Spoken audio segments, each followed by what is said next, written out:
December 20th, 1943. A B-17 flying fortress, nicknamed Lucky Strike, dragged itself across the English Channel like a wounded beast, refusing to give up. Engine number 3 was not merely dead, it was gone, ripped away by flak over Bremen, leaving a jagged hole in the wing. Hydraulic fluid streaked the fuselage in greasy red lines. The ball turret hung at an obscene angle. Its gunner had been taken by the flak over the target. By every manual, every regulation, every physics chart the Army Air Forces kept, that bomber should have been a mass of falling aluminum and screaming men somewhere over the North Sea 20 minutes earlier. Instead, it kept flying. Lieutenant Marcus Webb kept that crippled fortress aloft through brute strength, stubborn prayer, and one other ingredient. Something the ground crew had done 3 weeks earlier that existed nowhere in any technical manual. When Lucky Strike finally kissed down at RAF Bassingbourn, it did so on a single landing gear strut. The other refused to come out because, strictly speaking, there was no hydraulic pressure left to deploy it. Webb slid the fortress along the runway in a shower of sparks, visible from the control tower a mile away. Crash crews expected to peel back charred metal and recover bodies. Instead, they found 8 men climbing out, shaken and bruised, but alive. The 9th, the ball turret gunner, had not made it. Post-flight analysis declared the bomber should not have remained controllable. Primary hydraulics gone, catastrophic fuel system breaches, electrical failures that should have rendered the aircraft blind. Group Commander Colonel James Albertson stood on that chalky tarmac, stared at the mangled plane, and asked the only question that mattered: how? The official answer would take months. The real answer was already at work in a hangar 200 yards away, elbow deep in another B-17's engine bay, making alterations that, if anyone had bothered to record them, would have led to court-martial. The Army Air Forces had a problem in late 1943 they were reluctant to admit. Bombers were going down, not always because of concentrated fighter attacks or whole airframe destruction, but from single hits to vulnerable systems that cascaded into catastrophic failures. Planes were collapsing from damage that, on paper, should not have been fatal. Lucky Strike's survival was not providence. It was proof that someone had found the flaw and fixed it the only way that worked in the field, with elbow grease, scavenged parts, and a mechanic who never learned to respect the sanctity of technical orders when lives were at stake. That mechanic was Staff Sergeant Paul Zuk. He was not supposed to be in aircraft maintenance. His Army records put him where aptitude tests said he belonged: the motor pool, jeeps, trucks, the engines that kept a base moving. But whoever in Bassingbourn's assignments office had read his civilian background made a lateral move that probably saved 100 crews. Before the war, Zuk had run a repair shop in Pittsburgh's Polish Hill, keeping coal trucks, delivery vans, and the occasional souped-up Ford for local boys running on shoestring budgets and ingenuity. He arrived at Bassingbourn in August 1943, 26 years old, hands that looked like they had never met a soft rag, and an attitude toward regulations that his officers would find alternately maddening and indispensable. His first week on the flight line, he watched a crew chief condemn a B-17 for a cracked hydraulic line. By the book, it was the correct move. Technical order called for replacement. The part was on back order, the bomber stayed grounded, and the mission flew with one less airplane. Zuk asked a simple question: why not bypass the damage section and reroute through a secondary line? The crew chief looked at him like he'd suggested taping the wing with chewing gum. "That's not in the manual, Sergeant." Zuk's answer, delivered in a Pittsburgh burr so thick it practically had grease in it, became the maintenance section's legend. "The manual didn't grow up fixing trucks in the Depression. I did."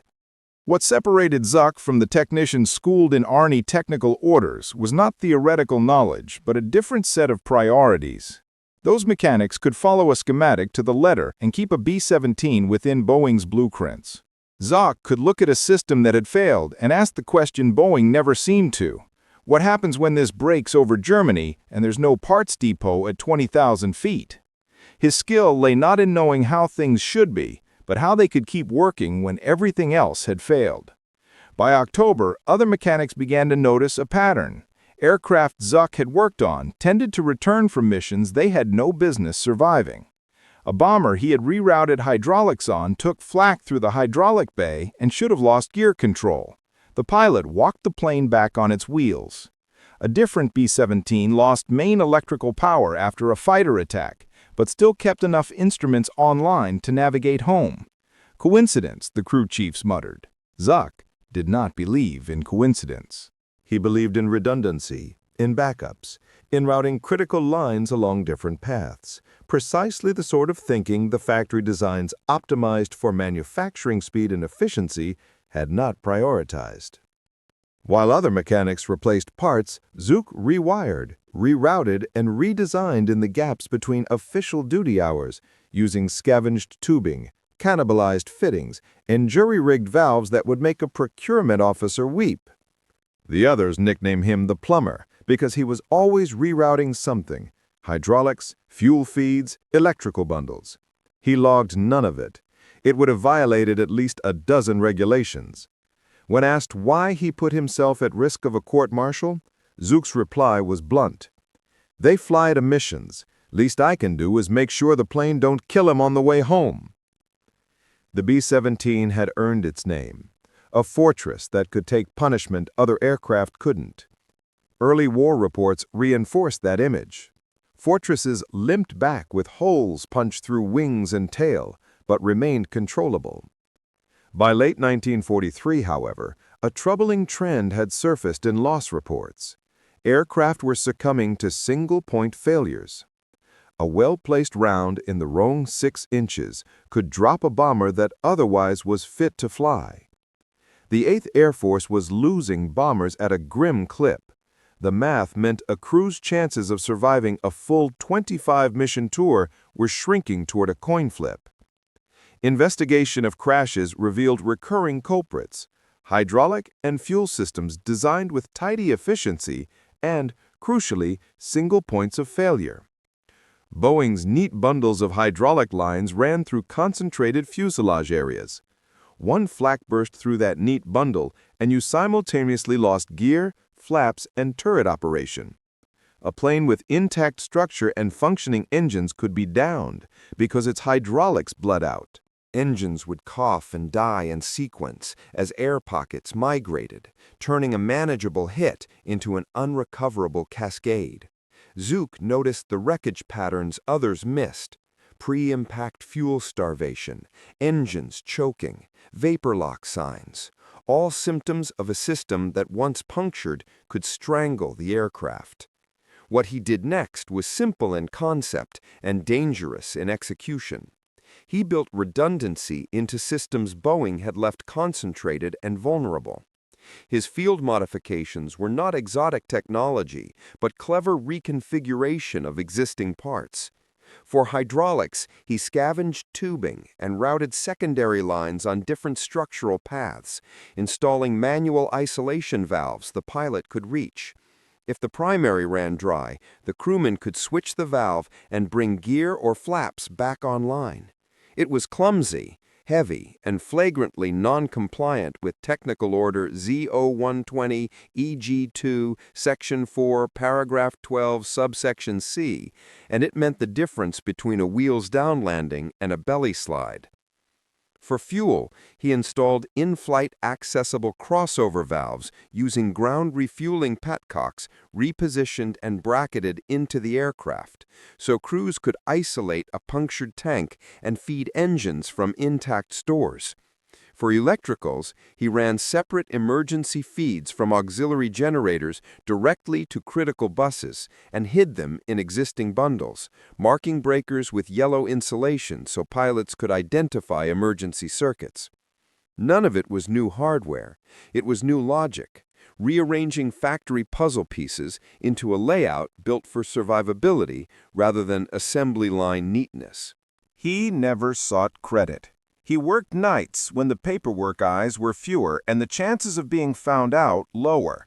The planes kept flying. The survival numbers did not look random anymore. On February 8, 1944, Captain Ronald Fletcher, the group's engineering officer, pulled a B-17 from routine inspection and found plumbing that should not have been there. Dozens of feet of hydraulic tubing routed through unexpected stringers, custom brackets, manually operated valves not in any schematic. Fletcher, an MIT aeronautical student before the war, recognized a deliberate, well-crafted alteration when he saw one. He found Zuk under an engine cowling and started asking questions. "How long? How many?" 17, Zuk said. The number made Fletcher's face harden. 17 active aircraft with undocumented changes to flight systems was a disciplinary nightmare. Zuk could be court-martialed. Fletcher himself risked trouble for missing it in prior inspections. But Fletcher asked the question that mattered. Did any of these aircraft survive hits that should have downed them? Zuk dug grease-stained notebook from his coveralls and handed over entries. 3 had taken flak hits to primary hydraulic lines, and all 3 made it home on backups. Devil's Daughter had landed on her own gear after an 80mm round had severed the main run over Frankfurt. The pilot didn't even know he'd been on backup until Zuk opened the access panels post-flight. Fletcher did the math and brought the issue to Colonel Albertson. Major Henry Watkins from 8th Air Force Engineering arrived on February 10th, spent 3 days crawling through the modified bombers, photographed the installations, and interviewed crews. His preliminary report, careful, blunt, essentially admitted a systemic vulnerability.